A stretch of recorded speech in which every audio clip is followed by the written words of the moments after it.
Мысалы ер адам жұмыстан шаршап үйге келсе, шай дайын тұрмаса ашуға мінеді.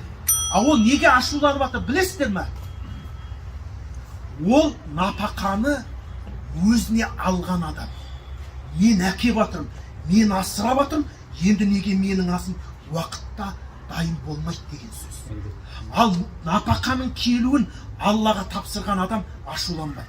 Жақсы, қанша уақыт? 1 сағатта мешітке барайын, дәретіңді ал, 2 ракат намазды, кішкене құраныңды оқы, қайтып кел, тамағың дайын тұрады. Өйткені напақаны табушы, отбасын асыраушы сен емес, Алла. Тек сен кімсің? Курьерсің. Алла тағала бала шағаң несібесін 1000 теңгені Сарыағаш ауданынан 1000 теңгені Абайдан жазып қойды, соны бардың да алып келдің, оларға жеттің. Сондықтан сен арадағы посредник қана, сенің ашулануға хақың жоқ ол жерде. Ал сен істі, мен сені асырайын деген нәрсе өткен күні сен ашуланасың. Сонда мен маңдай термен таңертең кетіп кешке тауып атқанда сен жаңағыдай осын дайындап тұра алмайсың ба деген мағынада міне қараңыз. Сондықтан біз ашуды не істеу керек? Жеңе білу керек. Мен не үшін ашулансам? Ашуланамын. Не үшін? Ашуландың ба? Значит, сенің ішінде ой келіп тұр. Мен тауып атқан. Неге мынау дайын болмайды? Мынау неге тәтті болмайды? Мынаның неге тұзы көп болады? Ал егер саған біреу тамақ берсе, не істейсің? Үндемей жеп кетесің ғой. Иә, тұзы болмаса да жақсы болыпты деп. Өйткені сен айтуға қақың жоқ, өйткені сен істеген жоқсың. Ал енді сен қашан ашуланасың? Оны өзің тауып жатыр деп. Сен ойлап қалма, сен дүниеден өтіп кетсең де, сенің отбасың асырайтын Алла Субхана тағала. А біз кімбіз? Біз тек тасушы ғанамыз. Көреміз ана, арқасына жүреді ғой асылып ана глобалдың нелері жаңа. Сатасып жаңа, сол.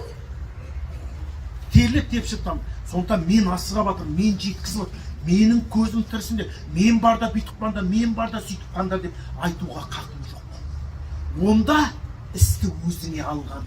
Сондықтан біз істі Аллаға тапсыра білеміз. Сол кезде істің нәтижесі болады. Әміні, біз егінді себейік, бүкіл минералды сіңірейік, жерді суғарайық, нәтиже кімдікі?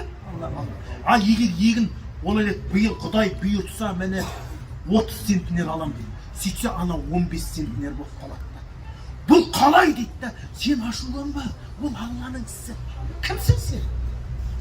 Кімсің? Көрме, мені қатесі. Енді Алла негіз 30 центнер шығу керек, Алла тағала 15 центнер берді. Ал қалған 15 центнер қайда? Алла сақтап қойды саған келесі жылында. Саған келесі жылында 10 центнер шығу керек, бірақ Алла 25 қылды, ана жылғы 15-ті қосты да. Міне шүкір етсеңдер, еселеп беремін деген сол. Өйткені бұл жолы саған 30 бергенде, астық көбейіп кетіп, сен өткізе алмай шіртіп алуы мүмкін да. Алла тағала не істейді? Сені сақтап қояды да, келесі жылда егін болмайды, бірақ сенікі шығады. Сенікі неге шыққан дейді? Былтырғы 15-тің жартысын Алла беріп жатыр.